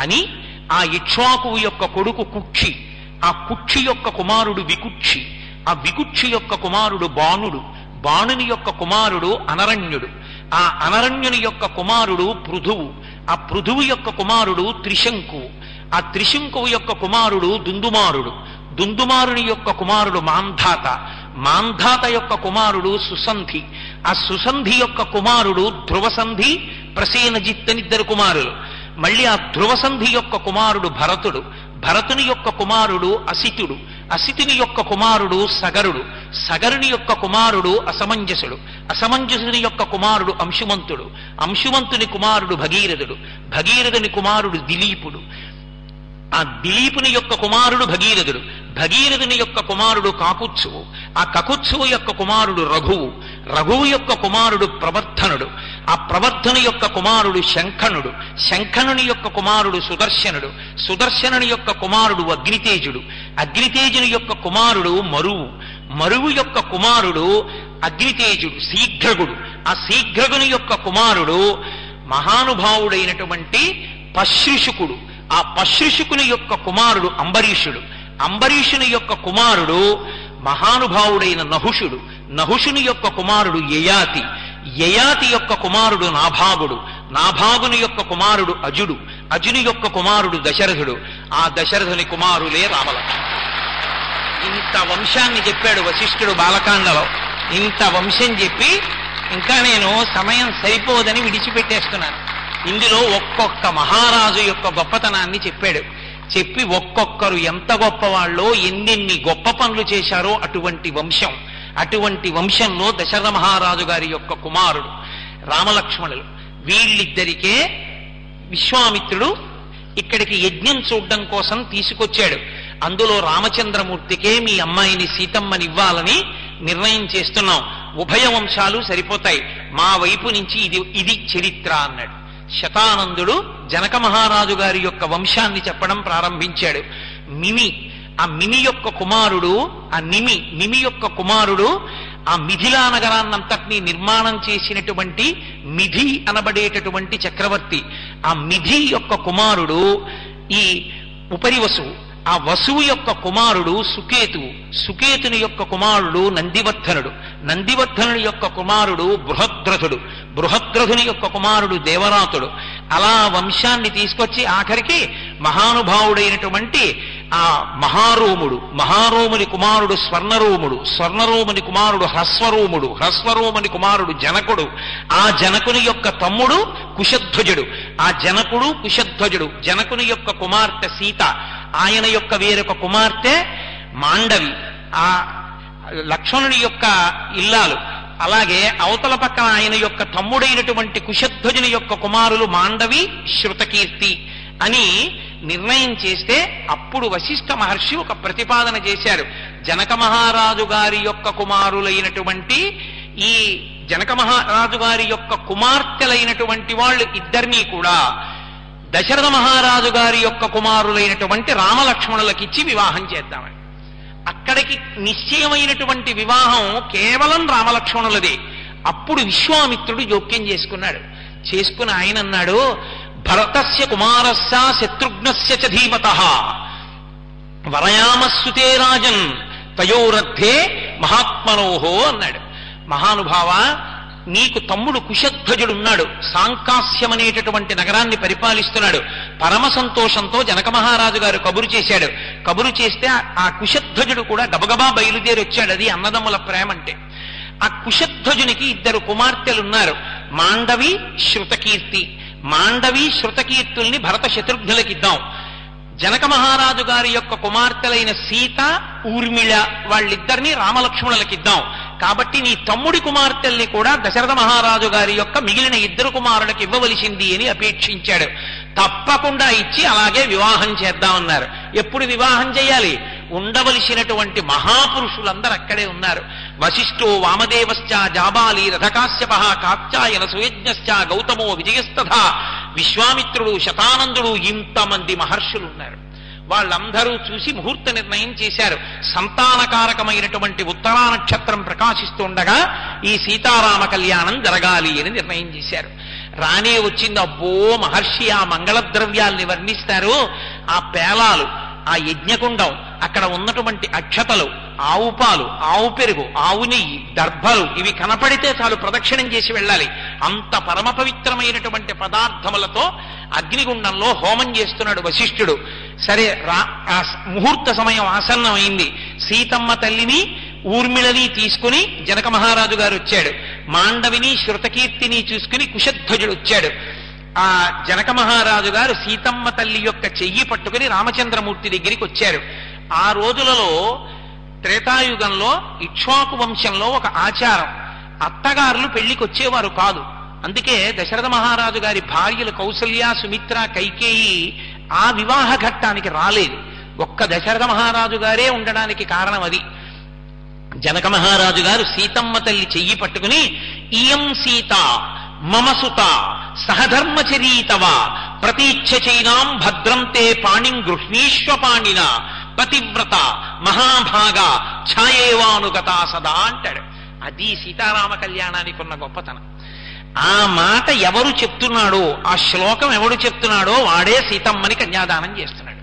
మీరు చూడండి, ఇయం సీత, ఈమె సీత, మమ సుత, నా కూతురు, సహధర్మచరీతవా, నీకు సహధర్మచారిణి అవుతోంది, ప్రతీచ్ఛచైనాం భద్రం తే పాణిం గృహ్ణీష్వ పాణిన, ఓ రామ నీ చేతిని దాపి అరచేతితో బాగా రాసి పట్టుకుని ఆ పాణిగ్రహణం చేయి. ఎందుకంటే ఆడపిల్లని పాణిగ్రహణం చేసినప్పుడు అరిచెయ్యికి బాగా తగలకపోతే మగపిల్లలు పుట్టరు. వేళ్ళు కొసలు మాత్రమే తగిలితే ఆడపిల్లలు పుడతారు. పాణిగ్రహణంలో చేతులు పూర్ణంగా సరిగా తగలకపోతే సంతానం కలగరు. పాణిగ్రహణ సమయమునందు మంత్రం చెప్పేటప్పుడు అంత జాగ్రత్తగా చేతితో రాసి పట్టుకోవాలి. అందుకే మగపిల్లవాడి చెయ్యి కింద పెట్టించి ఆడపిల్ల చెయ్యి పైన పెట్టిస్తుంటారు. లేదా ఆడపిల్ల చెయ్యి కింద పెట్టిన మగపిల్లవాడు అరచేతితో రుద్ది పట్టుకోవాలి. అలా పట్టుకుంటే కన్యాదానం చేయడానికి ఆడపిల్ల, స్నాతకం చేయడానికి మగపిల్లవాడు ఇద్దరూ పుడతారు. నేను అబద్ధం చెప్పానని మీరు అనుకుంటే రేమళ్ల సూర్యప్రకాశ్ శాస్త్రి గారి వంటి మహావిద్వాంసులు వివాహ క్రతువుకి చేసిన వ్యాఖ్యానాలు చదవండి. పాణిగ్రహణం అంత గొప్పది, సంతానకారకం. అంతేకాని ప్రతిదాన్ని వీడియో కోసం చేసి ఆ తర్వాత కనపడ్డ ప్రతివాడికి వెళ్లి దండాలు పెట్టి అయ్యా మాకు సంతానం కలగాలని ఆశీర్వచనం చేయండి అని దేవాలయాల చుట్టూ తిరగవలసిన అగత్యం తెచ్చుకోకూడదు. గుడికి పిల్లలతో వెళ్లాలని కోరుకోవాలి తప్ప పిల్లల కోసం పరిగెత్తే స్థితి తెచ్చుకోకూడదు. పాణిగ్రహణం అంత గొప్పది. కాబట్టి ఒక్కొక్క చోట ఒక్కొక్కటి సుముహూర్తం. మనకి దేశాచారం ఒకరి కన్నులలోకి ఒకరు చూసుకోవడం. అందుకే తెరడ్డు పెడతారు. తెర అడ్డు పెట్టడానికి కారణం ఆ సుముహూర్తం వచ్చే పర్యంతము ఒకరి కన్నులలోకి ఒకరు చూసుకోకూడదు. అలా చూసుకున్నారనుకోండి అది సుముహూర్తం కాదు. కాబట్టి ఐశ్వర్య సమృద్ధి, యజ్ఞ సమృద్ధి, సంతాన సమృద్ధి కలగవు. వేదిక మీదకి గౌరి తపస్సు చేసినటువంటి పిల్లని బుట్టలో తీసుకొచ్చి కూర్చోబెట్టిన దగ్గర నుండి అంతకు ముందే వరుడు కూర్చుని ఉంటాడు. వరుడు వధువు ఇద్దరూ మధ్యలో చూసుకోకుండానే అడ్డు పెడతారు తెరని.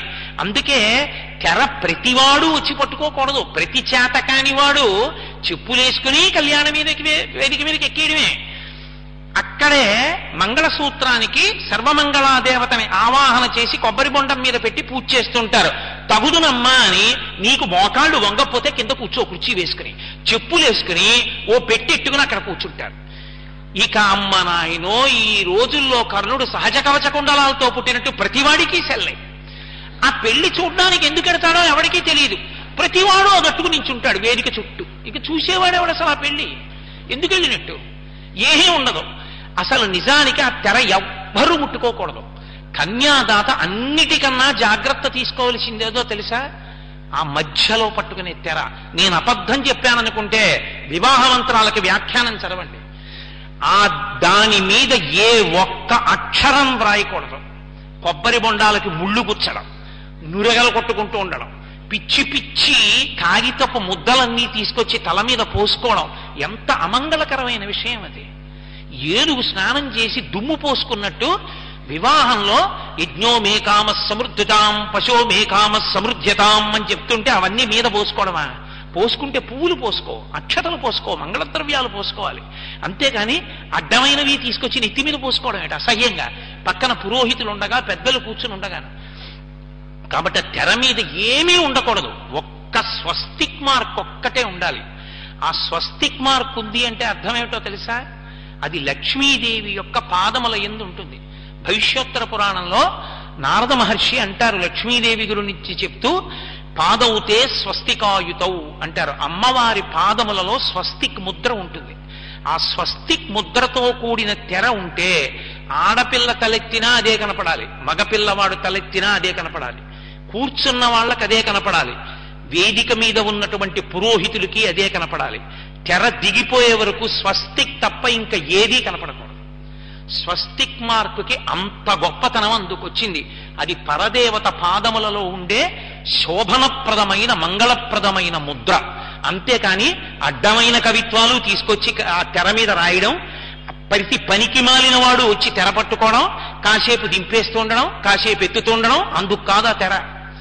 ఆ తెర పట్టుకోవాలి అంటే ఆడపెళ్లి వారి పనుపున పరమ భగవద్భక్తి తత్పరులైన వారు ముగ్గురు పట్టుకోవాలి ఒకవైపు, మగపెళ్లి వారి తరపున ఇద్దరు పట్టుకోవాలి.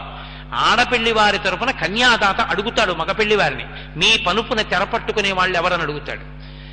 వెంటనే మగపిల్లవాడి తండ్రి నిర్ణయం చేస్తాడు, తన వైపున్న బంధుగణంలో రోజు సంధ్యావందనం చేసుకునేవాడు, భక్తి తత్పరుడైన వాడు, శాస్త్రమునందు నమ్మకం ఉన్నవాణ్ణి ఎంచుకుని వాణ్ణి పట్టుకోమంటాడు. ఎలా పడితే అలా కాదు, చక్కగా ఓ పంచ కట్టుకుని పట్టుకోవాలి. ఏదైనా పట్టుకున్నామంటే దానికి అర్థం ఉంటుంది. నేను అబద్ధం చెప్పాననుకుంటే మీరు వేదమంత్రాలకి వ్యాఖ్యానాలు చూడండి. ప్యాంటు చొక్కా వేసుకుని పట్టుకున్నాడు అంటే దిగంబరంగా పట్టుకున్నట్టు లెక్క. అలా పట్టుకోకూడదు, పంచకట్టు కట్టుకుని పట్టుకోవాలి. గోచి పెట్టి కుర్చీళ్లు వేసి కట్టుకున్నవాడే దాన్ని పట్టుకోవడానికి అర్హుడు. అది వాడిది మంగళప్రదమైన స్వరూపం, వాడొక్కడే పట్టుకోవాలి. ఆడపిల్లని వేదిక మీదకి తీసుకురావాలి మేనమావగా అంటే ముందు రోజు చెప్పుకోవాలి, అయ్యా మీరు బుట్ట పట్టుకోండి, అందుకని పంచ కట్టుకురండి అని చెప్పాలి. అంతేకాని ఆయన పెళ్లికి వచ్చిన తర్వాత మా అమ్మాయి బుట్టట్టుకోండి అని చెప్పకూడదు.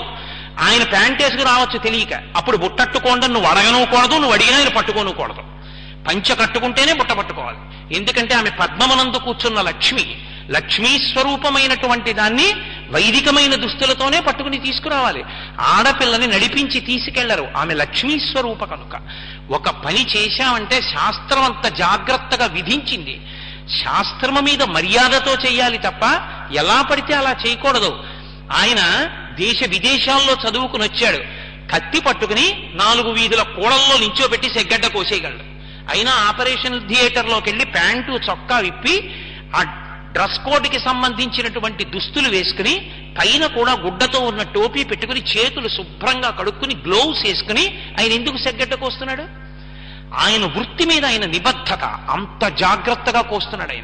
ఆయన 4 వీధుల కూడల్లో కూడా కోసేయగలడు, అంతటి నిపుణుడు. కోస్తున్నాడా? కొయ్యడు. ఆయన శాస్త్రం మీద ఆయనకంత నిబద్ధత ఉంటే నీ కూతురు భవిష్యత్తు మీద నీకెందుకు ఉండదు? నువ్వెందుకు పాటించవు శాస్త్రాన్ని? ఎందుకు ఆ బ్రాహ్మణులు, ఇంకెందుకు వాళ్ళు పురోహితులు? ఎందుకు ఆ మంత్రభాగం? వీడియో కెమెరా ఒక్కటి పెట్టుకుంటే సరిపోతుందిగా, అక్కర్లేని క్రతువంతా చేసుకుని వెళ్ళిపోయేదానికి. అలంకారం చేసుకోవడం మీద ఉన్న శ్రద్ధ మంత్రభాగం మీద, అసలు ఆచరణ మీద పెట్టుకుంటే దేవతలు అభ్యున్నతికి కారణం అవుతారు, మనని అనుగ్రహిస్తారు. అంతేకాని అక్కడ మంత్రం జరుగుతూ ఉంటుంది, ఇక్కడ తంతు జరుగుతూ ఉంటుంది. ఎందుకది? ఎందుకు దానికి అన్ని వేలు ఖర్చు పెట్టడం ఎందుకు? ఆ తంతు జరిపించడానికి పెళ్లి చేశామని పేరు పెట్టుకోవడం ఎందుకు? నేను మన్నింపబడేదను గాక. శాస్త్రాన్ని నమ్ముకోవడం వల్ల నా ఆవేశం అలా ఉంటుంది, మరోలా భావన చేయకండి. నేను మీలాంటి వాడినే, కానీ దాని మీద ఉన్న గౌరవం మమకారంతో అప్పుడప్పుడు ఆవేశంగా మాట్లాడుతూ ఉంటాను. కాబట్టి ఉభయ వంశాలు సరిపోయాయంటే వాళ్ళకి కళ్ళల్లోకి చూసుకోవడం ముహూర్తం కాదు, సుముహూర్తానికి తెర దింపేస్తారు. అందుకే తెర ఎత్తేయకూడదు, తెర దింపాలి. తెర దింపేస్తే అఘోర చక్షుహు అని మంత్రం. మనం ఇద్దరం ఒకరి కన్నులలోకి ఒకరం చూసుకున్నదేదో అది శుభముహూర్తం. జీలకర్ర బెల్లం ఆలస్యం అయితే దోషం రాదు. జీలకర్ర బెల్లం మంగళ వస్తువులు, అవి ఒకరి తల మీద ఒకరు పెట్టుకోవడం అన్యోన్యత కోసం, అకాల వృద్ధాప్యం రాకుండా ఉండడం కోసం, మనసులు ఏకీకృతం అవ్వడం కోసం. అసలు అభ్యున్నతంతా ఒకళ్ళ కళ్ళల్లోకి ఒకళ్ళు చూసుకోవడమే. కావాలంటే మీరు మంత్రభాగాన్ని పరిశీలించండి. వాళ్ళు కళ్ళల్లోకి చూసుకోవడానికి అవకాశం ఇవ్వాలి. అంతేకాని అసలు ఇలా సుముహూర్తం అనగానే ఇటు చూడండి ఇటు చూడండి ఇటు చూడండి అంటే వాళ్ళు ఇటు చూసుకోవడం మానేసి ఇలా చూసుకుంటూ ఇలా పెట్టుకుంటే ఇంకెందుకు ఆ సుముహూర్తం? వాళ్ళు తేరిపారి కన్నులలోకి చూసుకుని అప్పుడు లేచి అడగాలి వరుడు, ఇప్పుడు నేను ఈమెని కళ్ళల్లోకి చూసినటువంటి ముహూర్తము సుముహూర్తమగుగాక. మీరు అందరు అనండి ఒకసారి అంటాడు, అయం ముహూర్త సుముహూర్తోస్తో అంటుంది సభంతా కూడా. అని నాయనా నువ్వేం కోరుకున్నావో అటువంటి వృద్ధి పొందు అని పట్టుకెళ్ళి అక్షతలు వేస్తారు. అంతేగాని బూట్లు చెప్పులు వేసుకుని వేదికెక్కేసి వేసేసి వచ్చేసేయమని కాదు. ఏది ఎందుకు చేస్తున్నావో అందుకు చెయ్యాలి. అది జీవితాల అభ్యున్నతికి సంబంధించింది వివాహం అన్నది. అంతేకాని ఏదో ఆషామాషీగా చేసేసి తర్వాత వాళ్ళు ఏడుస్తుంటే పనికిమాలిన పెద్దరికాలతో ఒడ్డున కూర్చుని మనని హేళన చేయమని కాదు. పిల్లలు జాగ్రత్త పడడానికి వాళ్ళ జీవితాల అభ్యున్నతి కొరకు శాస్త్రం తెలుసున్నవాడు ఇలా చేసుకోండని చెప్పి వాళ్ళు హాయిగా బ్రతికే అదృష్టాన్ని కల్పించాలి పెద్దలు. అది పెద్దరికం. కాబట్టి ఆయన వాళ్ళకి ఇక్ష్వాకు వంశంలో ఆ యుగంలో ఆ ప్రాంతంలో ఇప్పటికీ ఒక్కొక్క చోట ఒక్కొక్కటి సుముహూర్తం. ఒక్కొక్కరికి మంగళసూత్రం, ఒక్కొక్కరికి పాణిగ్రహణం, ఒక్కొక్కరికి జీలకర్ర బెల్లం, ఒక్కొక్కరికి కళ్ళల్లోకి చూడడం. కాబట్టి ఆ రోజుల్లో ఒకరి పాణి ఒకరు పట్టుకోవడం, ఒకరి చేతులు ఒకరు పట్టుకోవడం. కాబట్టి ఇయం సీత మమ సుత. మీరు చూడండి ఆ శ్లోకం ఎవరు చెప్తారో వాళ్ళకి అన్వయం అవుతుంది. కళ్యాణం జరుగుతోందనుకోండి, సీతారామ కళ్యాణం, ఇక జీలకర్ర బెల్లం పెట్టిస్తున్నారు. ఆ సమయంలో సభంత ఇయం సీత మమ సుత సహధర్మచరీతవా అంటోందనుకోండి, వారు పీటల మీద కూర్చోకపోయినా వారే సీతారామ కళ్యాణం చేసినట్టు. అందుకే ఇప్పటికీ ఒక సదాచారం ఉంది. చాలా చోట్ల ఈ శ్లోకం చెప్పిస్తారు సీతారామ కళ్యాణం, అందరితో చెప్పిస్తారు ఒకసారి. అప్పుడు మహానుభావుడైనటువంటి జనక మహారాజు గారు చెప్పాడు, ఈమె సీత నా కూతురు, సహధర్మచరీతవా. నీకెందిస్తున్నానో తెలుసా? ఎందుకు ఇస్తున్నానో తెలుసా? ధర్మమునందు నిన్ను అనువర్తిస్తుంది, ధర్మపత్నిగా ఇస్తున్నాను రామా. కాబట్టి ఈమెని స్వీకరించు. సహధర్మచరీతవా ప్రతీచ్ఛ చైనాం భద్రం తే పాణిం గృహ్ణీష్వ పాణిన. ఆమె చేతిని నీ చేతితో, ఇద్దరు చేతులు కలిపి ఒకరి చేతులు ఒకరు చెయ్యి పట్టుకోండి. పాణిం గృహ్ణీష్వ పాణిన పతివ్రత మహాభాగా ఛాయాయవానుగత సదా. ఆమె మహాపతివ్రత. నీ కష్టం ఆమె కష్టం, నీ సుఖం ఆమె సుఖం తప్ప నువ్వు ఎలా ఉన్నా తన సుఖం ఆమె చూసుకోదు రామా. ఆమెకి జీవితంలో సుఖం అంటే ఏమిటో తెలుసా? నువ్వు సంతోషంగా ఉండడం. నువ్వు సంతోషంగా లేకపోయినా తను సంతోషంగా ఉండడం ఆమెకి సుఖం కాదు. నీ సుఖం ఆమె సుఖం. ఇదే సీతమ్మ తల్లి జీవితమంతా. మీరు చూడండి, ఆమెకి తన సుఖమన్న మాట లేనే లేదు. ఆమె సుఖమల్లా ఒక్కటే. రామచంద్రమూర్తి సుఖమే ఆమె సుఖం, లక్ష్మణస్వామి సుఖమే ఆమె సుఖం, అత్తవారింటి సుఖం ఆమె సుఖం, పుట్టింటి సుఖం ఆమె సుఖం. ఆమె సుఖం ఇంకొకటి లేదు. ఆమెకే కాదు, ఈ జాతిలో పుట్టిన ఏ ఆడపిల్ల జీవితమైనా అంతే. అందుకే ఆ ఆడపిల్ల యొక్క నడవడికి నెలకి 3 వానల్లో ఒక వాన పడింది. ఏ ఆడదైనా సరే చూడండి, ఏ మగవాడు లోకంలో కోరుకోడు మా ఆవిడ చేతుల్లో వెళ్ళిపోవాలని. కానీ ఆడది త్రికరణ శుద్ధిగా కోరుకుంటుంది, మా ఆయన చేతిలో వెళ్ళిపోవాలంట. ఆమెకి మంగళం కూడా ఏమిటి అంటే భర్త చేతిలో వెళ్ళిపోవడమే. ఎంతమందిని విడిచిపెట్టేస్తుంది, ఆ భర్తతో వెళ్ళిపోతుంది. భర్త పెట్టిందేదో అదే ఆమెకు అమృతం. మిగిలిన వాళ్ళు ఎంతమంది ఎన్ని తెచ్చి పెట్టండి, ఆమెకు అమృతం కాదు. ఆయనతో కలిసి ఉన్నదే ఆమెకి జీవితం, ఆయనతో కలిసి లేనిది ఆమెకి జీవితం కాదు. అది ఈ జాతీయందు స్త్రీ నమ్ముతుంది. రామాయణంలో జనక మహారాజు గారు కన్యాదానం చేస్తూ చెప్పిన శ్లోకం ఏదుందో అది సనాతన ధర్మంలో కన్యాదానానికి ఆయువు పట్ట శ్లోకం. అంత గొప్ప శ్లోకాన్ని ఇచ్చారు మహర్షి.